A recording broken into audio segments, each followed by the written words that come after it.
મિત્રો, Rahul sir learning હબમાં તમારું સ્વાગત છે. આજે આપણે ધોરણ 6ના સામાજિક વિજ્ઞાનના પ્રકરણ 2 આદિમાનવથી સ્થાયી જીવનની સફરના મહત્વના પ્રશ્નો જોઈશું. તો ચાલો શરૂ કરીએ. પ્રશ્ન નંબર 1. આદિમાનવો કયા પ્રાણીઓને શોધવા એક જગ્યાએથી બીજી જગ્યાએ ભટકતા હતા?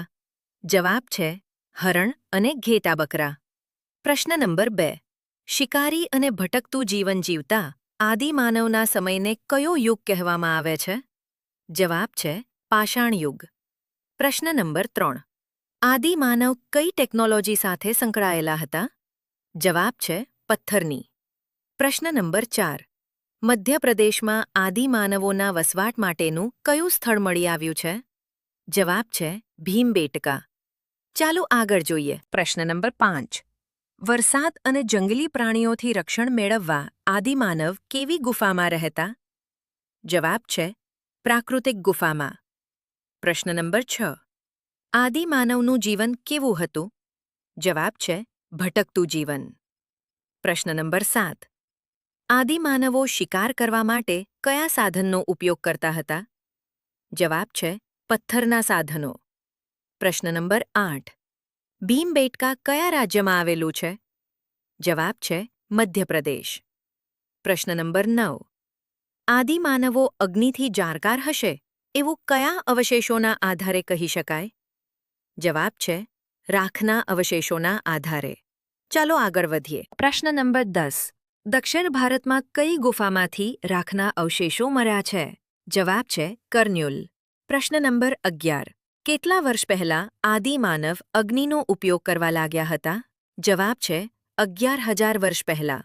પ્રશ્ન નંબર 12. આદિમાનવના જીવનમાં પરિવર્તન લાવનારી બીજી કઈ શોધ હતી? જવાબ છે ચક્ર પૈડું. પ્રશ્ન નંબર 13. માનવીના સ્થાયી જીવનનો પ્રથમ સાથીદાર કોણ હતો? જવાબ છે કૂતરો. પ્રશ્ન નંબર 14. મેહરગઢ હાલ ક્યાં આવેલું છે? જવાબ છે પાકિસ્તાનમાં. ચાલો આગળ જોઈએ. પ્રશ્ન નંબર 15. શરૂઆતમાં આદિમાનવ ખેતીની સાથે બીજા કયા વ્યવસાય સાથે સંકળાયેલો હતો? જવાબ છે પશુપાલન. પ્રશ્ન નંબર 16. કઈ બે પ્રવૃત્તિઓએ આદિમાનવને સ્થાયી જીવન તરફ પરિવર્તિત કર્યા? જવાબ છે ખેતી અને પશુપાલન. પ્રશ્ન નંબર 17. મેહરગઢમાંથી કોના અવશેષો મળી આવ્યા છે?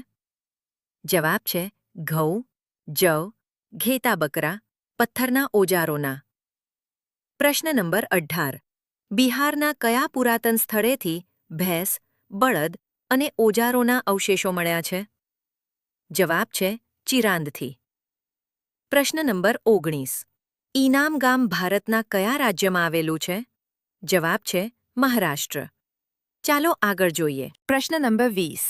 પુરાતન સ્થળેથી મળી આવેલા પથ્થરના તીક્ષ્ણ ઓજારો કયા કાર્યમાં વપરાતા હશે? જવાબ છે ખેતી કાર્ય માટે. પ્રશ્ન નંબર 21. ઈનામ ગામમાં કેવા પ્રકારના ઘર મળી આવ્યા છે? જવાબ છે ગોળ. પ્રશ્ન નંબર 22. આદિમાનવો કેવા પાકો ઉગાડતા હતા? જવાબ છે ઘઉં, જવ, બાજરી, ચોખા, મસૂર વગેરે. પ્રશ્ન નંબર 23. આદિમાનવો કેવા પશુઓ પાળતા હતા? જવાબ છે કૂતરા, ઘેટા બકરા, ગાય, ભેંસ, બળદ વગેરે. પ્રશ્ન નંબર 24. આદિમાનવના જીવનમાં કઈ બે શોધે મહત્વનું પરિવર્તન કર્યું? જવાબ છે અગ્નિ અને પૈડું. ચાલો આગળ જોઈએ. પ્રશ્ન નંબર 25. બાળકોના મૃતદેહોના અવશેષો ક્યાંથી મળી આવ્યા છે? જવાબ છે મહારાષ્ટ્રના ઈનામ ગામમાંથી. પ્રશ્ન નંબર 26. મેહરગઢમાંથી મળી આવેલા ઘરો કેવા હતા? જવાબ છે લંબચોરસ. પ્રશ્ન નંબર 27. વિંધ્ય પર્વતમાળામાં કઈ નદીની આસપાસના પ્રદેશોમાંથી પ્રાકૃતિક ગુફાઓ મળી આવી છે? જવાબ છે નર્મદા નદી. વિદ્યાર્થી મિત્રો, આ હતા પ્રકરણ 2ના મહત્વના પ્રશ્નો, જે તમને બહુ જ ઉપયોગી થશે. આવા જ બીજા વિડિયો જોવા માટે આ ચેનલને સબસ્ક્રાઇબ કરી દો. અને હા, તમારા મિત્રોને પણ શેર કરો, જેથી એને પણ કામ લાગે. ધન્યવાદ મિત્રો.